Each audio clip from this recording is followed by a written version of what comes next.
Hi everyone, it's Jerry. This is Game 9 from the 2018 World Chess Championship match. Current champion Magnus Carlsen has the white pieces this time around against Fabiano Caruana, and we remain level entering this one, 4 points apiece in this race to 6.5, each player still in search of their first decisive result. Carlsen entered this game a little wounded. On the rest day, things got a little rough on the football field. Let's see how that would influence play, if at all. Opening-wise, we have an English 4-knight system.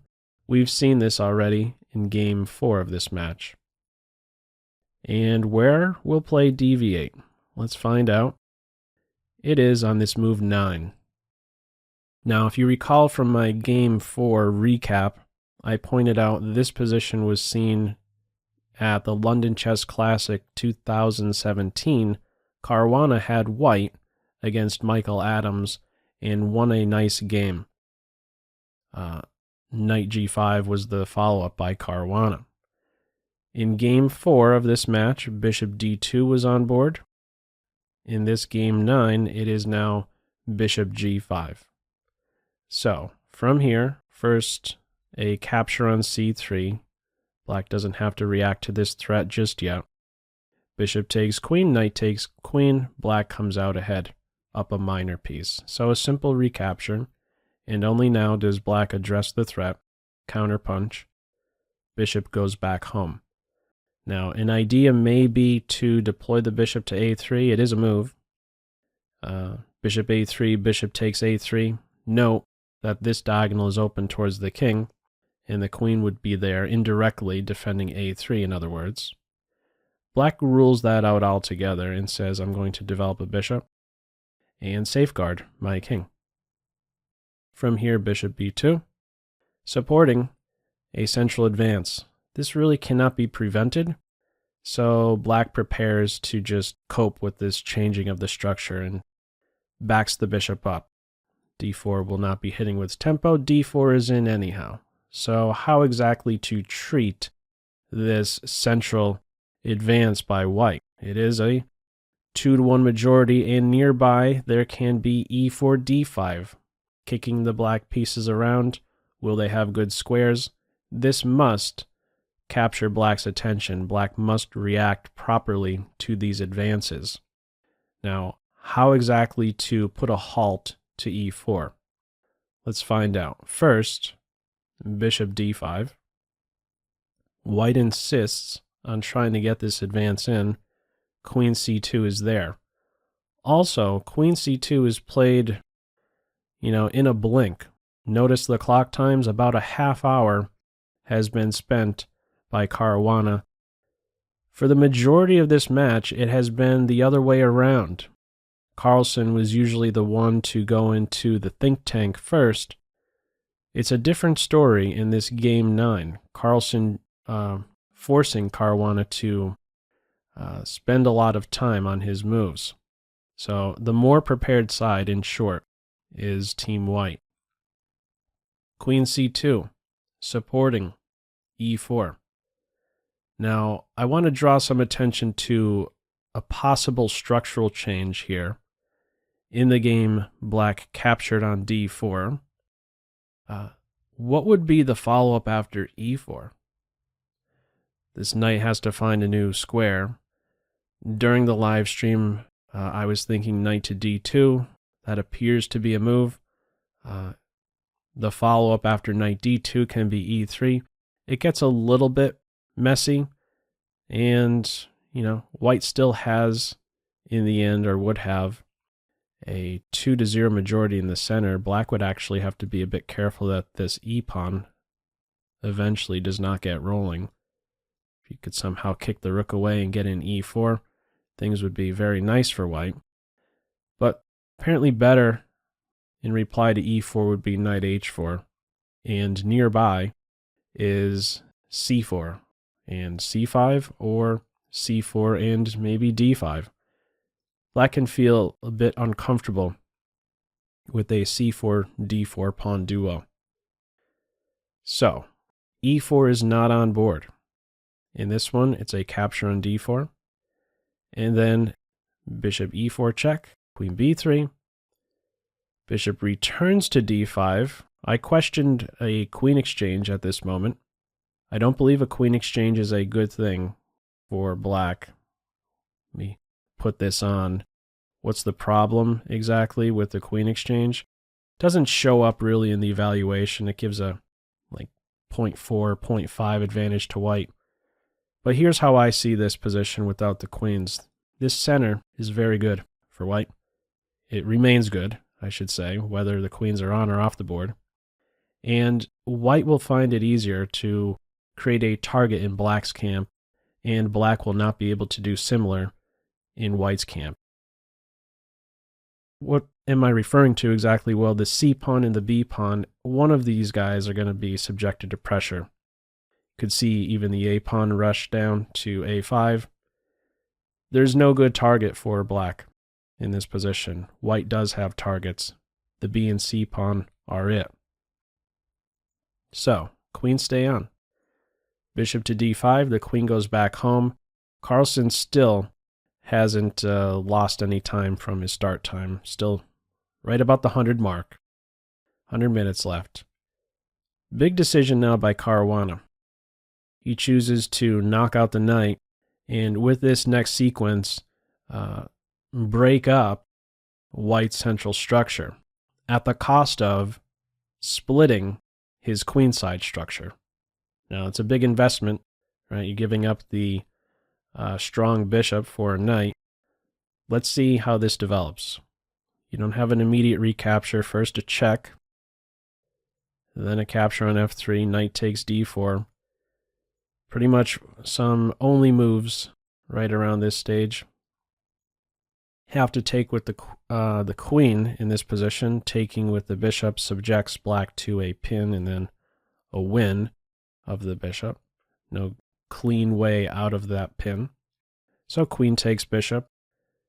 First e3, and now bishop takes b7. So, as mentioned, black has broken up white's center slightly. White only has one center pawn.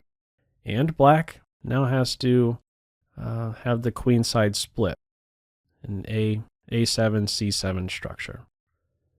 So rook to d8 and rook a to d1. So I'd like to just pause for a moment. Where do we go from here? This is a favorable position for white. Why? Well, white will have some nice improving moves. White will long-term have the safer king, and white will be able to play some on the king side. I'd like to make some passing moves for black to show you the type of progress white can be making. These are all productive moves for white. If white is able to get in this kind of setup, bishop safeguarding the king, all three of these pawns safeguarding the king, and get the pawn to h5, it becomes very difficult. It would become very difficult for black to ever be safe with the king, really. Why do I say this? Well, with the major pieces on board, what would you like to do? You would like to have a flight square, right? So you don't have to constantly babysit the back rank. Well, a flight square in this case, once the pawn is on h5, if these two are still sitting on their home squares, there just is not a good flight square. h6 is not a good flight square in this case. You just weaken your light squares, and white can already dream of forming some battery with the queen and the bishop, get the queen to h7 for checkmate. There just really wouldn't be a great solution should it get to this point where the white pawn is on h5 before black has moved either g7 or h7. Black needs to address this idea. It could go south very fast for black if it isn't addressed. Now, in the game, what we have is queen to e7. One of the other suggestions by the engine is to play g6, look to move the king, and also be in a position to meet the move h4 with h5.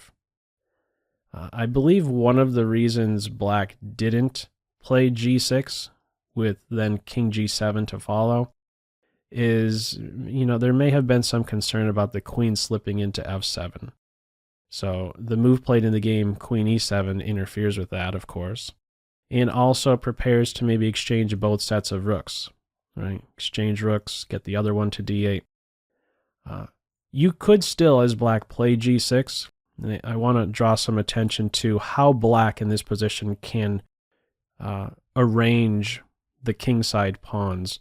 I believe that this would be one of the better approaches for black in this position and give, some better security for the black king. The setup I'm referring to is this one right here, where after h5 is in, after h4 is in, black plays h5 and then goes with this. This is a setup black can go for. It ties in really well with the bishop. It's not around just yet to secure the dark squares, but the queen is a reliable enough defender of the dark squares. This is a setup black can shoot for. I don't see how exactly it gets broken down. g6 is a bit vulnerable, maybe in some lines, but it seems like playing as black, it's easily defended. It's a setup to be familiar with, a way to be strong on the light squares. Okay, in this game, it's queen to e7, h4, g6, and the timing, white plays h5. This is a pawn sacrifice in order to break up black's kingside structure. If white is not playing h5 right now on this move 25, black will be playing h5 himself, king g7, f5, the setup will be in place.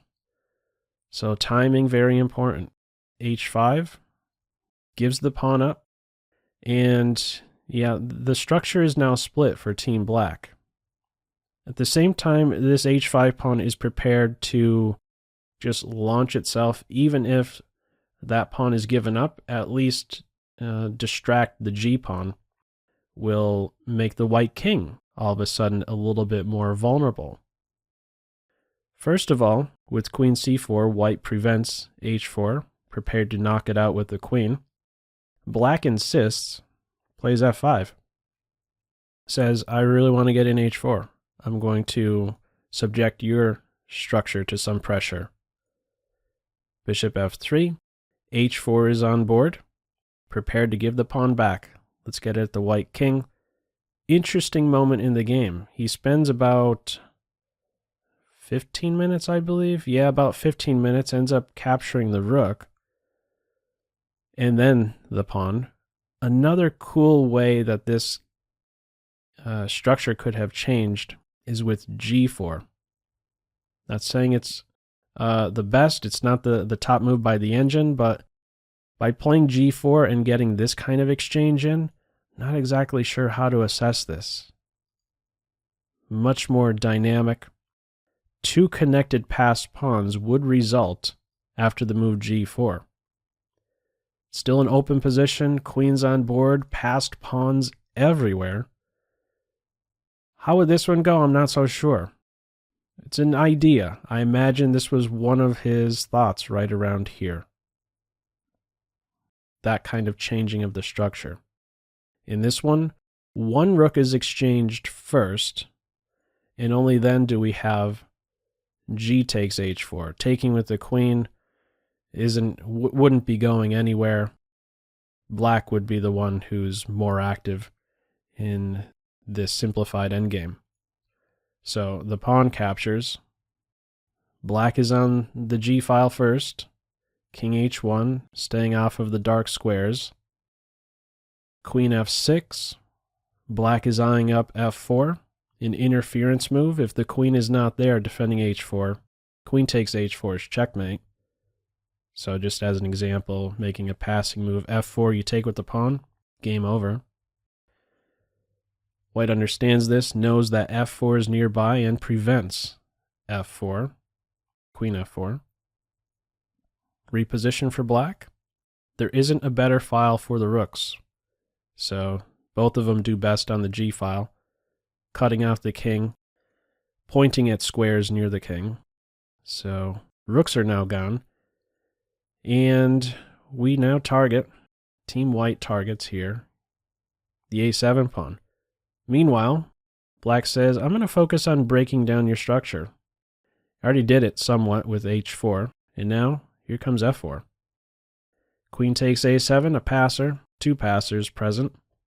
A pawn, C pawn.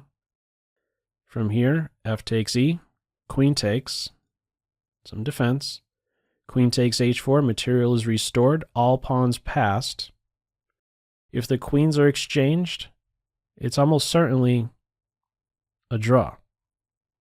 On board, we have A4. Note the times. Not a lot of time for Caruana. Still needs to meet time control. Can this pawn be picked up? Computer says yes. Caruana says, I'm not going to do that though. I'm just going to make sure my king is safe. I think that this was a good practical decision at this moment. Capturing the pawn would allow some piece activity by white. The A pawn was picked up. There are these moves. Caruana would have to be double checking, and it's unnecessary to allow this kind of activity. Computer says it's zeros. Good practical decision to simply safeguard the king, keep the queen close to the king, and also eye up another check on A1. So in this position, bishop D1 is on board. If the pawn bolts, now Black would be able to hunt down the A pawn without fear of his king being checked like crazy. Again, if A5, Queen A1 can follow, Queen takes A5. How would this be different, this position? Well, there is no Queen C3 by white. There is Queen D4, but now there could be a block. And the king is not, Black king is not vulnerable in any way. So no A5 in this position because of Queen A1. Bishop D1, Queen E5, doesn't get better than that for the Black queen. Still with an eye on A1, E1, H2, the queen must go. Now during the game, I thought that this right here would be the last move. It wasn't. This game continues. I figured it would be played with a draw offer. No. After the recapture, white is the side who is still trying for something. So let's see how this comes about. First of all, the A pawn bolts. King improves. There's only one way to stop the A pawn. Bishop has to have that responsibility. The white king now improves. The F pawn gets rolling. And something to note, unlike a previous game in this match, there isn't this resource Black has in this ending to sacrifice the bishop for this pawn and then go to the corner, because in this endgame, white is working with the correct colored bishop. So what's the plan from here? Well, let's see. In order for white to make progress, the king has to go here, and then the pawn has to try to push. Meanwhile, Black is going to do what? Keep the king on F6. There's no dislodging the king from this post. This is what happens. The white king races all the way up to B7. And after bishop to H3, a funny thing happened during the live stream that I was running of this. I had an analysis board. I had the live relay of the actual position on board. And something interesting happened. I also had an engine running at the time in this endgame. When the move bishop E3 was played on my analysis board, that's where I had the engine running, the engine evaluation shot up to like plus 13. And I got overly excited, and I was like, oh my, did he just blunder? It turned out that I was, I had the king on a different position on my analysis board, looking at different, different variations along the way from what was really going on. If bishop e3 was played in this position with the black king on g6, it would be a win for white. First of all, the idea with Caruana's last move, move 50, is to meet king takes pawn with bishop takes pawn check, and then the bishop will be able to return and be there in time to sacrifice itself for the remaining pawn. A draw would be on board. Now, how is this different? How would this position be different if this position was on board and white to move with the king on g6? Let me just make some moves to show you what the issue would be. Or excuse me, let's go with this right here. Bishop there, king like this. Suppose we had this position on board. It would be a win. Why? Well, white could save the pawn.